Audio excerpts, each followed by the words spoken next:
welcome back everyone, welcome back to another month, a new edition here of the Code for Giants Cup. Code for Giants Cup, the Latino American edition. Something different, something special.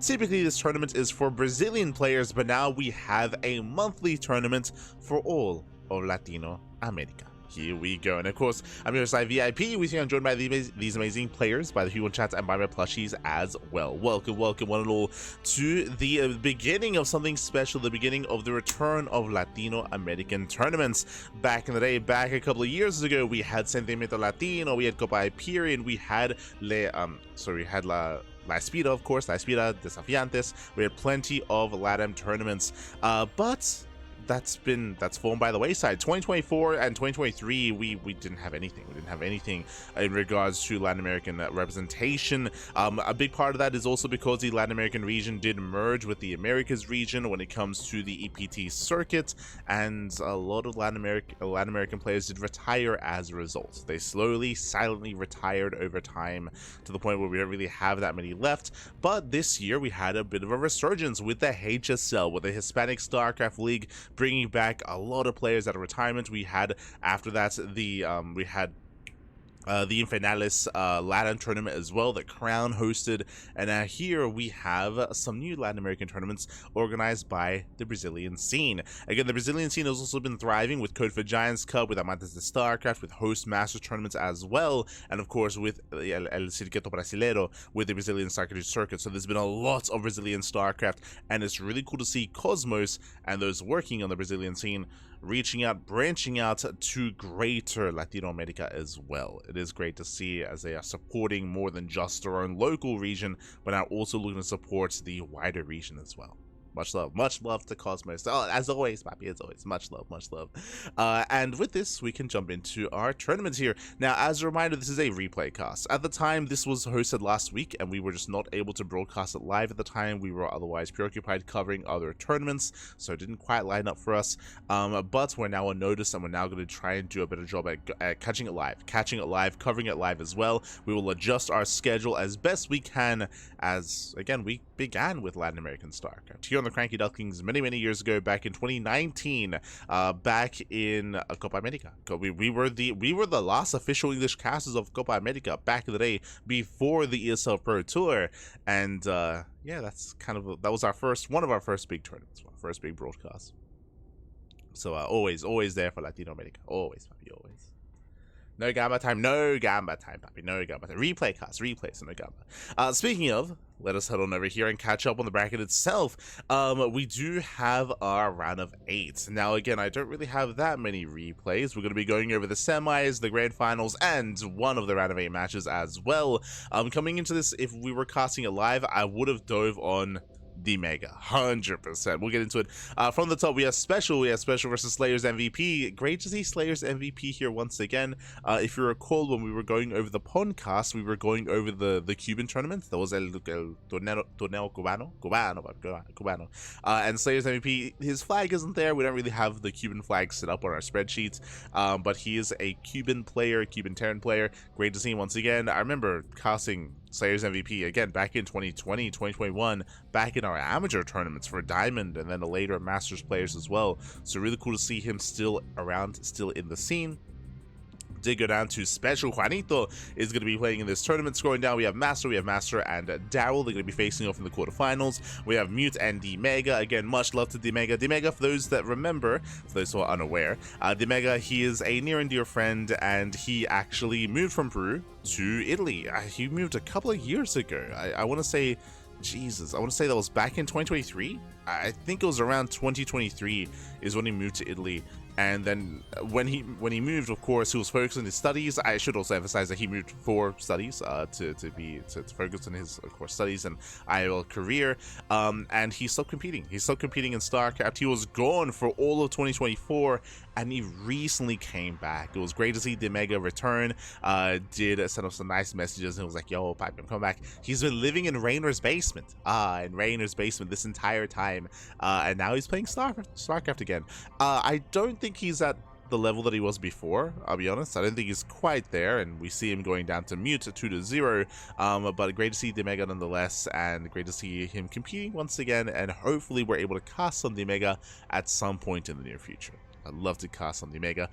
Meanwhile, we have El Huevito, we have Eggs. The Latin American scene used to be thriving with Zerg players. I'm thinking of players like Ryu, like Eggs, like Jaime, Jimbo Rising, like Universe as well, like the Zerg Lord, Dark Unnamed, and many, many others as well. Again, like Zerg used to be the dominant force in the Latin American region, Latin American scene, but not just in Latin America, but in StarCraft in general. Zerg players, they have a kind of not quite become extinct, but they may be endangered. A lot of them have retired, a lot of them have stepped away from the game, and that has impacted some of these regions more so than others, and Latin America is one of them. Ryu, he still plays. I believe he's live right now. I believe Ryu, he's live right now. But he doesn't compete anymore. He just ladders for fun. He just plays for fun. He's you know, pseudo retired in that sense. So Ryu's no longer competing. Jaime, he retired from StarCraft. He was casting the other day. He was casting EWC. That's it. He was casting Esports World Cup in Spanish. He had a crazy appearance there. So True came back to cast a little bit. Meanwhile, the Zerg Lord, he retired. He pops up every now and then in the chat. Big shout to the Zerg Lord, but he retired. Likewise, Universe retired. Likewise, Dark Unnamed, he also retired. Fun fact, Dark Unnamed, there was the Bolivian tournament a couple of months ago, and randomly Dark Unnamed showed up. It was like, oh my god, like it's great to see him again. He was not informed. He was not informed, but it was great to see him nonetheless. He did show up randomly after many years of being absent. But again, all the big Zerg players, they've all fallen by the wayside, except for Eggs. Egg as well, true. Egg, the Argentinian Zerg player, he also did retire. He was on Furious Gaming back in the day. 70 memories. So many memories. But Eggs, he is probably the best Zerg player in Latin America at the moment. I have a hard time rating Eggs against Ryu. Like, again, Ryu, he's still streaming, still actively playing the game. He doesn't compete anymore. I don't know how to compare the two just because Ryu doesn't compete in these tournaments. So maybe Ryu is greater than Eggs, maybe the other way around. That is a little bit more ambiguous, I will say. But tentatively, and you can also argue, Ryu, he's in Italy right now, true. So at least residing in Latino America, I think I would place Eggs above the rest. So great to see him still around as well. He also basically retired, has been focusing on his studies, but he still plays every now and then. He doesn't stream as often as he used to, but every now and then he also, you know, turns on his stream and ladders a little bit of StarCraft. De vez en cuando. Full Peru, for the most part. As a lot of Peruanos, papi, a lot of Peruanos, true. But we have our first series. Up first, we're going to be jumping into our PvP between MasTeR and Daryl, just kind of going through memory lane here with some of these players. I didn't even get into it. Sorry, I kind of went on a tangent about the Mega, then got into the rest of the scene. But we have Mute versus the Mega. Mute takes down the Mega 2-0. Mute, of course, he is a newer face of the scene. He did debut last year in 2024. So Mute is a bit of a newer kind of face, a newer rise amongst the ranks, of course. And I would say that Mute, I say this all the time, Mute and MasTeR, they're top two. Mute and MasTeR, they are top two Protoss players in Latino America. I think I lean towards Mute over MasTeR, just because Mute has had some better accolades as of late. He took a map off of Kior, he took a series off of Classic, or the other way around, one or the other. But yeah, Mute, he's been able to pop off. Every now and then. Also, my apologies, like I blanked out. I was like, Eggs, the greatest Zerg player in Latin America. I forgot about Cham and Eric. My apologies. My mind was fully on like purely like the rest of the Latin American region, but no. Yeah, Eric and Cham, I would rate them still as the top two Zerg players in Latino America, but they're not here. They're not here for this week's tournament, unfortunately. This month's tournament. Hopefully we can drag him in. Hopefully. I know that Eric has been focusing a lot on his IRL career, which is why he actually wasn't at this tournament, and Eric, he wasn't at this week's Code for Giants Cup Brazilian tournament either. So I know that Eric has been otherwise preoccupied. He's our most recent Brazilian champion with the Brazilian StarCraft circuit, for sure. Eric. And Cham, he's also excelling when it comes to OSC, the mid-season playoffs. Like, Cham has been popping off. So again, Cham and Eric, I would definitely place them up there, but they're not here, not this month. But here we go. We're going to be jumping into our PvP, jumping into MasTeR versus Daryl.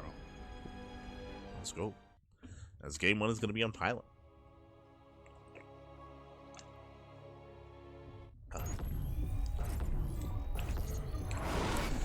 And spawning in the bottom right hand corner of Pylon, we have the purple Protoss player from the land of Peru, representing Team New Alliance. It is Daryl. And spawning in the top left hand corner, we have the Brazilian Protoss player. We have the red Protoss, representing Team Hellfire. It is MasTeR.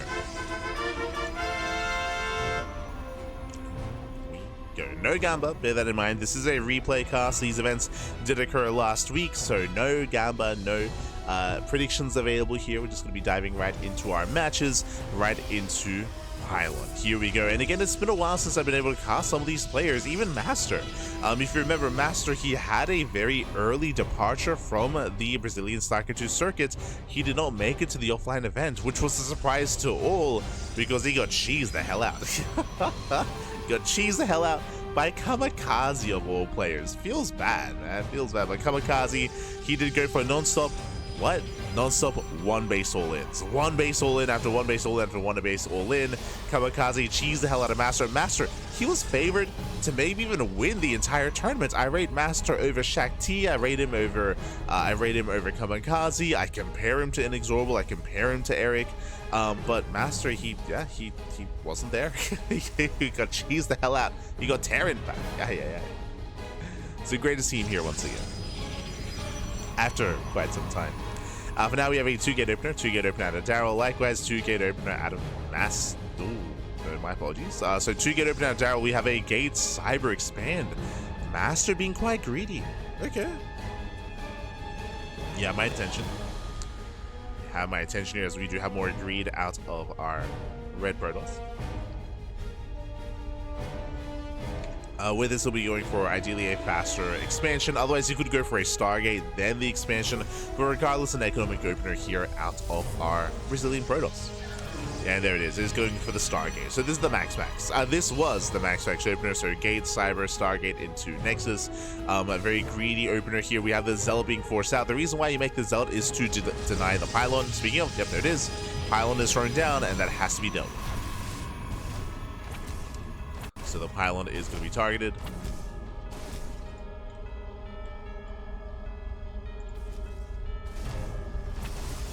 Likewise, MasTeR setting up back at home. And we'll see how Daryl responds. We'll see how he reacts. Now, he can react with a one base all-in. We do have a Pylon block here on the low ground, a double Stalker opener out of Daryl, and he's making another 3rd and 4th Stalker as well. That's going to be a lot of Stalkers to gain map control, but still no extra tech. There's no Robo, there's no extra gateway. Looks like we are planning to expand. That seems to be the case, at least.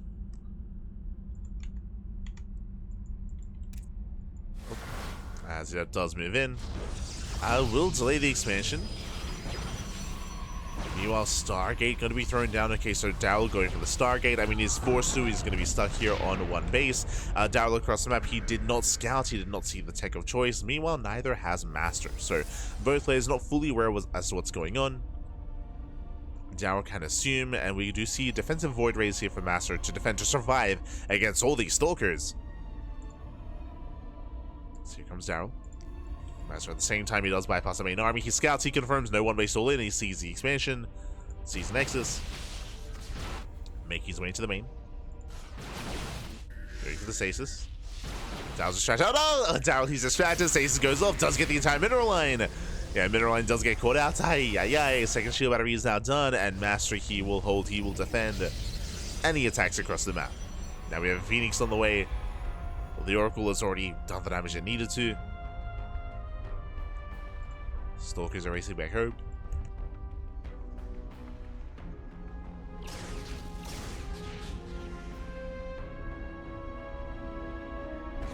Stalkers are racing back. Oracle will recall in time. Does survive. And again, we have to keep it back, keep it safe. And MasTeR, he is gaining a pretty nice economic lead. Does gain a nice lead. Daryl just now finishing up his own natural base. Now, Daryl, he will have extra Stalkers, and as you can see, he does have a faster timing with Blink. Blink is on the way, extra Gateway is going to be on the way as well. Oh, sorry, extra gateways for MasTeR, I should say. So there is going to be that blink timing available, but outside of that, Daryl, he's looking for other forms of damage. There's no adepts being active across the map. He's trying to stay back at home. The Oracle does hit the natural, and there is no shield battery. Yeah, Daryl's out of position.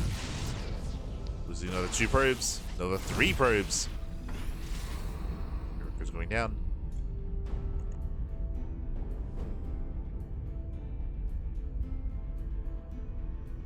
Daryl does pull back.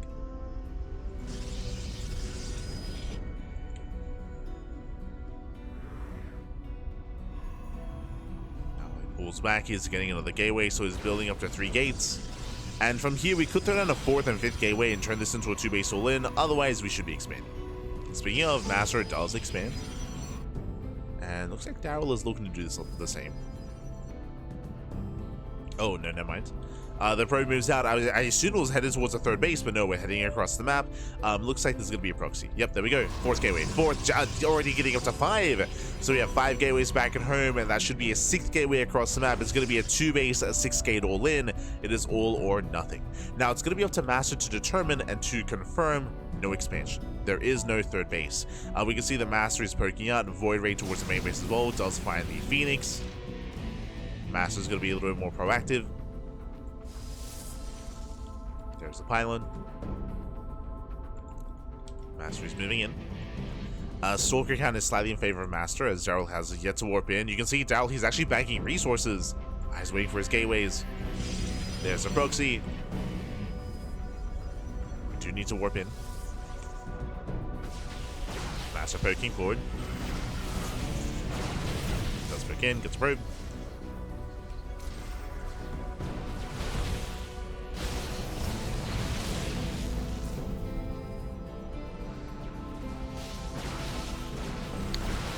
Does get a probe, does dance with the army, and we'll pick up the Phoenix. Not bad. Oh no! Oh my god! Oh, stasis goes up. Ay, ay, ay. Yeah, half the army gets caught, and MasTeR can push forward, gets a Stalker, pulls away. Remember, it's Daryl who's 2-base all in, and MasTeR, we need to warp him. We need to warp him, we need shield batteries, we need to defend back at home. He's racing back. The proxy Sith gateway is finishing up.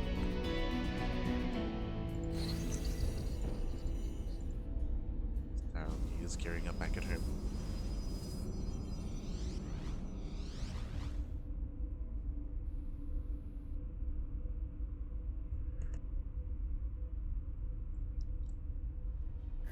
He's backing up, he's gearing up. Thankfully, this time he does spot the stasis. Does spot it, then again, it's all or nothing for Daryl. Like, there is no expand, there is no follow-up, there's no forge, no upgrades, no robo, no nothing, just purely Blink Stalker. And Daryl, he does have the Stalker advantage. Oh no! Oh, another stasis goes off. So far, 5 Stalkers getting caught. Still has a greater army.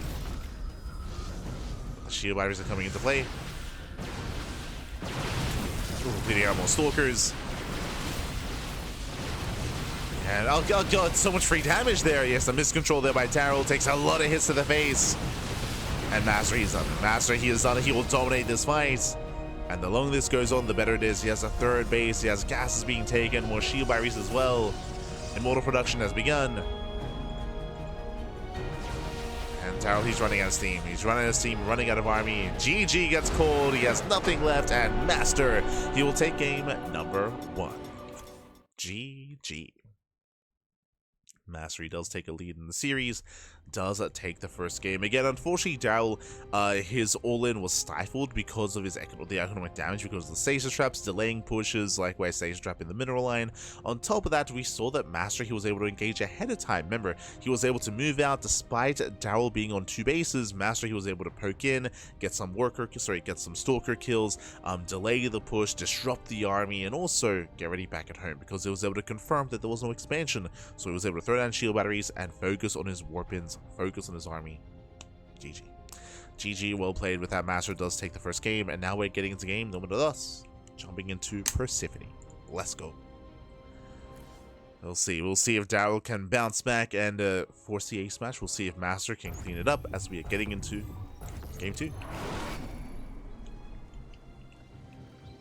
And spawning in the bottom left-hand corner of Persephone, we have the Brazilian Protoss player. We have the red Protoss leading the series 1-0, representing Team Hellfire. It is MasTeR. And spawning in the top left-hand corner, we have his opponent. We have the Peruvian Protoss player. We have the green Protoss representing New Alliance. It is Daryl. Go.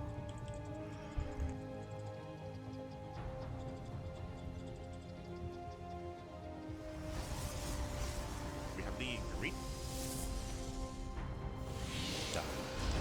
It's catching up. Just catching up.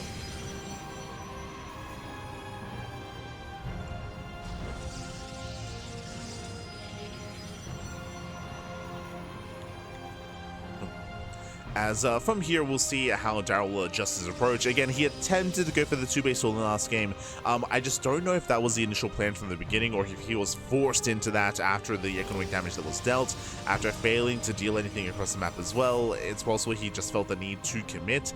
We'll see if he goes for another 2-base all in, or if he adjusts and goes for something different, goes for some cheeky tech into a Dark Shrine, into a faster Robo, something more defensive. There are options here for Daryl.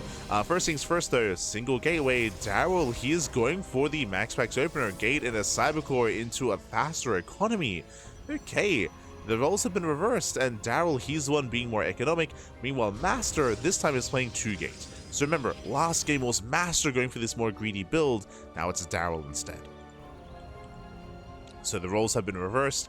From here, I would say that MasTeR has to be the aggressor, and he's going to have to try to punish Daryl. And he can do so a couple different ways. He can go for a 1-base all-in, he can go for a Stargate for Oracle Harass, he can be aggressive in other ways. Cybercore is finishing. What do you got? So double Stalker opener. With this, we can rally across the map, as you can see here. Is going to be rallying. Ooh, going for the Cybercore block. Ay. Heavy delay here at the natural. We do see a Robo out of Daryl, so Daryl, he's reacting very defensively here. So this Robo will keep him safe against a 1-base all-in. But we can see that MasTeR, he's not all-inning. Not yet. Oh, eyes are on this probe. Do we throw down the pylon? There it is. Pylon is going to be thrown down. MasTeR, he is going for the all-in. Okay. I mean, Daryl, he's reading this well. He's reading this very well. Hallucination moves out.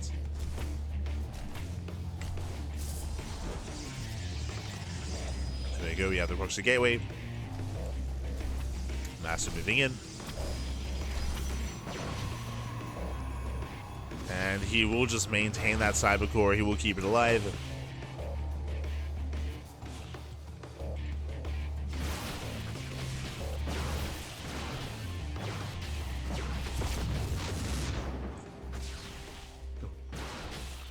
In the sentry.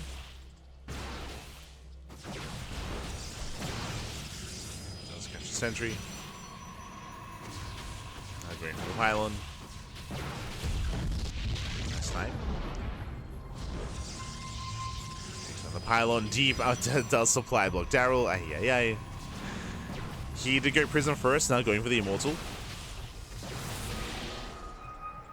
As I believe the hallucination did confirm.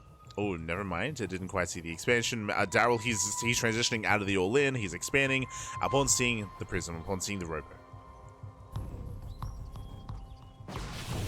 So you can see the MasTeR is focusing on containing, just containing Daryl. He's not really intending to push up the ramp.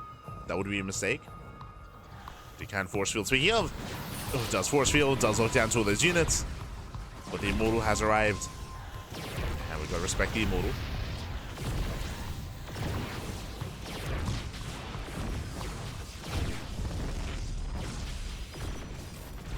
Station to the main. From here, MasTeR can just back off. And Daryl's in a rough place here. He's supply blocked once again. Oof. His supply blocked. Again, now he's going for his expansion, but to late base. Remember, Daryl, he was meant to have the more economic opener, and that's not quite the case here. It was only a gateway. There was no extra gateways. There was no road behind it earlier. So MasTeR has a comfortable lead. He has a very comfortable lead. The soup does lie. The supply is neck and neck, but that doesn't really tell the story. This is the real story. The base is done. The natural base is already complete. Now we're getting proper saturation, and now we're making 2 probes at a time. So economically, MasTeR is going to skyrocket ahead. Daryl, he is a ways off. He's trying to take up another gateway. Twilight Council hallucination will scatter everything. Does confirm that there is a base on the way, and does confirm that we're taking up in towards Blink or Glaives. MasTeR should be feeling quite comfortable.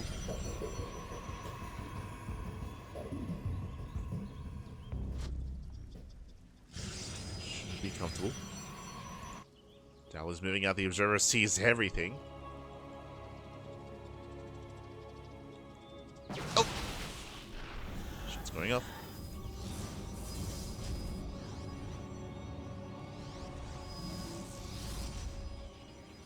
We have confirmation it's going to be Glaive Adepts here for Daryl, so it's a 2-base all-in, Immortal Mass Adept. Force fields, they don't quite get much. I appreciate it nonetheless.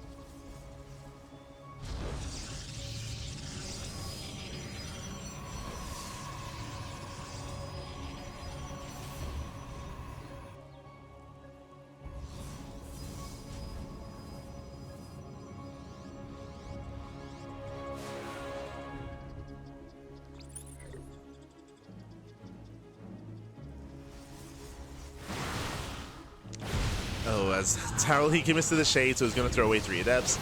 This is actually quite important because we're going for Glaives. Like, building up the Adept count is actually going to be quite crucial here for Daryl to make this build work. And already losing 3. 3 Adepts going down. He's throwing down extra gateways again. 2-base all-in. A different kind of 2-base all-in than last game. All-in nonetheless. MasTeR is taking up. We have a Forge on the way. Twilight Council, that'll be 4+1. That'll be for upgrades. MasTeR has to be careful not to be too greedy. Prism moves out. The Observer does spot the Prism. Daryl is aware.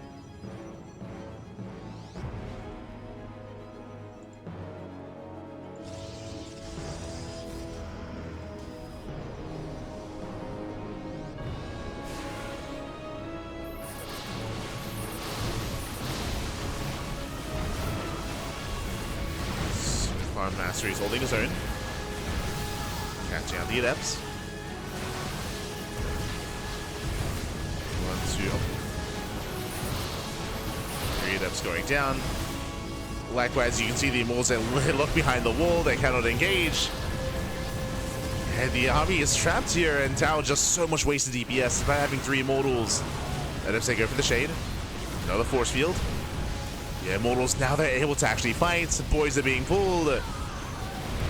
And there's the recall by Kerm. Again, does recall his own Immortals. Trying to do damage across the map. Ooh, the Prism gets sniped. Prism gets sniped. The Immortals are forced to recall. They will barely get away. MasTeR holds. MasTeR holds. Now, it did cost him all of his probes. His economy is in shambles, but he has a massive army. He expands, gets out his third base. His third base is finishing up. I feel like it's a little bit greedy here for MasTeR, but MasTeR, he holds, he defends, and now he's going for a massive counterattack. He has an insane army. Now, there are 3 Immortals to defend back at home, but there's no buffer, there's no shield barriers, there's no setup. Oh, Gateway's depowered. Yeah, Gateways that got depowered earlier by the Prism, by the drop. And you can see MasTeR just juggling over the wall. Does break through, does juggle over.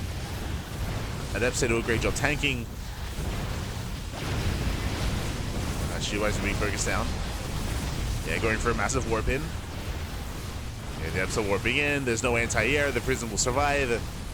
And we just juggle back. We just juggle back. The workers, they will all be cleaned up. And with that MasTeR, he's done it. MasTeR has done it. He has broken the main army. Forcing his way in. I say that. We do see that 2 Immortals do barely hold on, but that's going to be 20 probe kills. And MasTeR A is making 3 probes at a time. True. Making 3 probes. Goes back into the main. Oh. Has to be so careful with those Immortals. Stalkers. Oh, they snipe the sentries. One Immortal goes down. MasTeR still just cleaning up. Still just cleaning up the army, cleaning up what little's left here at the natural. From here, he can just back off, warp in. Glaives are now done for MasTeR. Went for his own glaive adepts.